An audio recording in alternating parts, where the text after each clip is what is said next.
Hey allies! Last of Us Part 1 got updated with FSR 3 and frame generation, so I thought we'd have a look at 1080p performance with FSR 3 and also 720 on its own with no upscaling to see just how much of a difference this makes. Now straight off the bat, running a 30W turbo mode, we definitely see some differences, but be warned, if you change the resolution while you're in game on the Ally itself, it does seem to crash. So be aware of that one. Running at 1080p with FSR3 quality mode and frame generation enabled though, which downscales to 720 and back up again. 30W plugged in mode, we are getting 50 to 60 frames per second, even in the worst cases in the load spikes out in the outside world with lots of greenery and lots of other stuff going on. For some reason on the Ally it is also thinking that it only has 2.5 gig of VRAM, even though I have the 6 gig of VRAM set, which you do want as the default, or at least 5 gig, as with these settings it does think it needs around 5 gig of VRAM. So if I drop this down to 720 low quality preset with no FSR or other upscaling, when we're creeping around and we're going to have a few monsters running it in with shooting going on here, we are dipping down into the 40s quite regularly,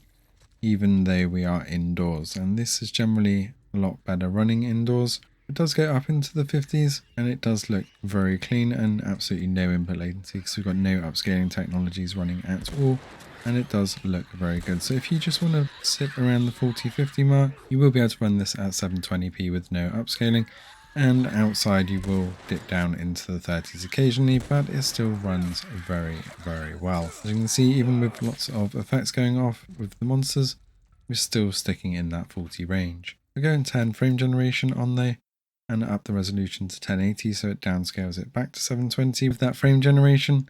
You can see that we are now up into the 60s and 70s in the same section. We do get a very minor amount of input delay, but it's nothing that's unmanageable, and it's a lot better than it has been in some of the other games. Although it doesn't look as stable, it definitely feels extremely smooth, and with the Ally's variable refresh rate screen, having that frame gen on really puts it in the sweet spot, and you really don't notice much of a dip. It feels exceptionally smooth while we're playing, and even with lots of monsters going on and in more daylight scenes, especially indoors, we stick over that 60 frames per second mark, and it really is performing fantastically well on the Ally. Now you could dip this down under 20W profile or 25W when you're on battery and increase that FSR from quality to balanced or performance, but I don't think you need it, especially as most of us are near power or have a power bank nearby. And just to close out outside, during load spikes it does dip into that 50s, but once the shaders compile and everything's happy, we are looking at a good solid 60 frames per second, especially in and out of buildings. Overall, FSR 3 has been implemented very well on Last of Us Part 1, and I am using the ROG Ally stock drivers and the 6 gig VRAM as mentioned earlier to get the best performance out of this. Let us know in the comments below if you're going to be diving back in to play this on the Ally. Thanks for watching, and see you in the next one. Barbecues. Parents, they would throw these crazy big barbecues and